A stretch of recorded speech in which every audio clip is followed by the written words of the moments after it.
What's going on, guys? I thought I'd do a little introduction video on my bike since you'll be seeing a lot more of it on this channel. I picked this bike up at the end of last year. I think it was beginning of October. It's a 2020 Road Glide Limited. I went for the black on black, which I loved at first. Pain in the ass to keep clean. You basically scratch it by breathing on it. But try to get all the essentials done right off the bat. Let's see, it's a Clockworks windshield. That's a 12-inch. I think that's the Sport Flare. For my bar setup, I did the Spatafor or the Spatty bars. They're 12.5-inch with a performance top.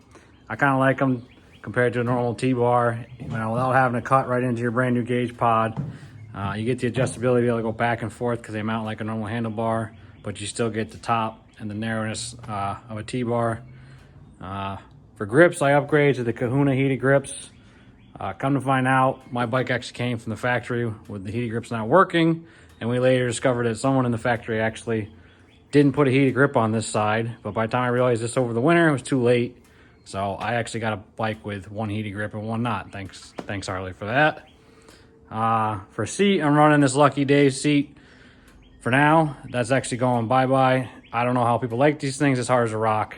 I'm ditching that. Not sure what I'm gonna run next. Down in performance, I did an S&S Stealth air cleaner with a clear Typhoon air cover. I like the Trask ones, but I like that this one's a little smaller.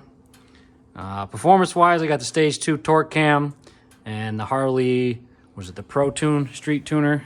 I wanted to play everything warranty for the time being, as I want my warranty and I don't want to gamble with any of that. I think eventually I would do a different tuner, because everything I read tells me when there's another 8 or 10 horsepower left just in tune. Because the tune they had to run, everything's EPA friendly, which is a bunch of crap. For a pipe, I did a Vincent Hines Pro Pipe 2-in-1.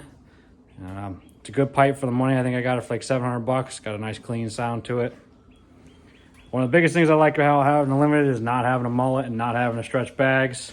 I made my tour pack detachable, so I did the 4-point hardware. I keep my tour pack here up on the wall until I need it. Otherwise, I did all the custom Dynamics lights. Those are front and rear. Did the filler lights, the tail light there. It seems like you spent a lot of money, but that's really about it for now. I think the only other thing I changed was my wife didn't like the floorboards, so I went to some stock foot pegs in the back instead, which I think cleans up the look a lot, and I don't mind them. I don't miss those hitting me in the back of the leg. Yeah, so you're gonna see a lot more of this bike. Right now we're about to start the fork inserts.